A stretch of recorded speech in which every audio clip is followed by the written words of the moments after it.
So with the FA Cup final on the horizon, let's take a look at a player you've probably forgotten sat on the bench during each respective FA Cup final since 2003. 2003, Danny Higginbotham. Right, so we'll start off this list with the 2003 FA Cup final and a bench appearance for good old Danny Higginbotham, a journeyman fullback from Manchester who'd end up tossing his England hopes down the sink at the age of 33 to finally declare for Gibraltar. Poor fella. Although considering he was one of the few in the team who could actually trap a ball without it going out for a corner kick, the man was probably about 5 caps off getting a statue put up in the town square. Anyway, he watched Southampton lose 1-0 to the Gunners in the 2003 showpiece, and then injury ruled him out of the final 8 years later for Stoke City. The man must have felt like jumping into a goddamn lake. Don't do that, Danny. Think of your legions of aspiring Gibraltarese fans, with Higginbotham 4 splashed across their bedroom walls. 2004, Alan Dunn. I had to include an Irishman, didn't I? We all remember when Millwall, player managed by Dennis Wise, were taken apart 3-0 in the 2004 FA Cup final by Manchester United, in one of the most one-sided finals you're ever likely to see. For Christ's sake, Sir Alex could have chucked David Bellion and his wife up front, and they have still seen out the win.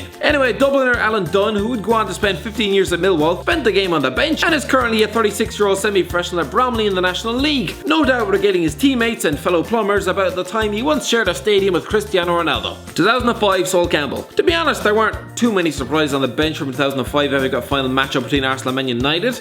Maybe I'll go with Sol Campbell, a man who's gone down in modern folklore as one of England's greatest ever defenders, and yet, for an FA Cup final, found himself stuck on the bench behind Philippe Senderos. I mean, the Gunners kept a clean sheet and won the final, so it obviously worked, but still, bizarre choice. 2006, Teddy Sheringham. When Teddy Sheringham scoring in Champions League finals at the age of 33, the man was probably accepting that his days of cup finals were near the end. If you told him that he'd still be appearing in them 7 years later, the man would probably have looked at you as though you were mad. But it's true, a month past his 40th birthday, Teddy Sheringham not only took his place on the bench, the man played the full extra time for West Ham against Liverpool and was the only hammer to score his damn penalty. 2007, Ole Gunnar Solskjaer. It's only fitting that I now talk about the other goal scorer from that 99 Champions League final. Not quite as old as Sheringham, but still, Ole Gunnar Solskjaer was still getting wheeled out in extra time of cup finals, playing the last 8 minutes against Chelsea at Wembley. Within 4 minutes of his arrival, Didier Drogba was scoring the winner, meaning that his last ever appearance in a red shirt ended in abject disappointment. 2008, Aaron Ramsey. Aaron Ramsey has become synonymous with winning the FA Cup. The man has also lost a final though. Back in the days when he looked like a fellow who locked himself in a room listening to Simple Plan on repeat, he was a Cardiff City hopeful and played the last 30 minutes against Portsmouth at Wembley. He didn't win, and he was off to Arsenal within about 20 minutes of the full-time whistle. That was a bizarre cup final though. Whereas the previous 2 FA Cup finalists were now playing out a Champions League final,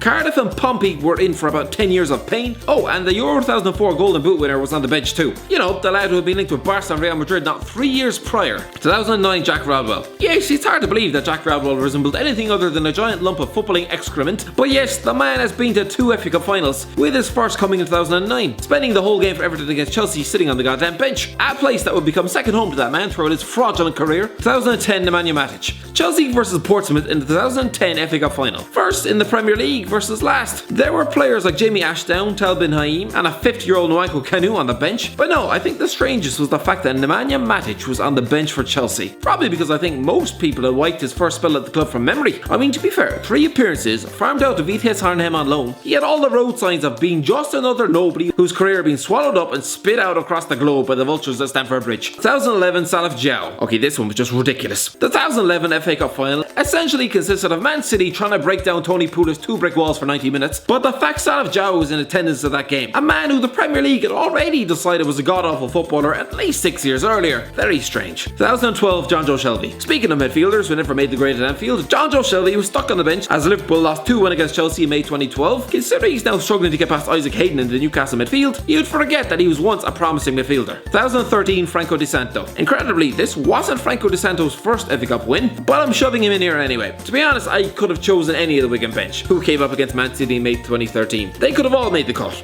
It was Wigan. Jack Rodwell once again spent the final stuck on the bench. Jesus Christ, clearly the man was developing an affection for getting paid to do all. 2014, Paul McShane. Paul McShane nearly won an FA Cup. Paul McShane. That just doesn't make sense to me. The man has all the reactionary timings of a dead fish. I dig the ginger wonder out a lot, but it says plenty when you can't get past Alex Bruce and the goddamn Hull team. But yes, Hull flew into a 2-0 lead over Arsenal in this game. They were still winning deep into the second half. Enter McShane. Hull concede 4 minutes later and eventually lose the game. Paul McShane, killing dreams since 1986. 2015, Joe Cole. Okay, don't get me wrong, there's nothing really unusual unusual about Joe Cole getting to an FA Cup final. For God's sake, Scott Sinclair was sitting next to him at this game. That is far more perverse. What is odd is how Cole managed to haul himself to one in the state he was in. Mid-30s, having passed it by at least 5 years, sitting on the bench behind Charles Nzogby and a knob with greasy hair, getting spanked 4-0 by Arsenal, he must have thought surely it was nearly time to pack it in. 2016 Emmanuel Adebayor. Remember the 2016 FA Cup final when Jesse Lingard fired home the winner against Crystal Palace to make Alan Pardew look like a mug? Well, you'd forget that Emmanuel Adebayor was actually on the bench for Crystal Palace that day. I mean, considering both Conor Wickham and Dwight Gale played,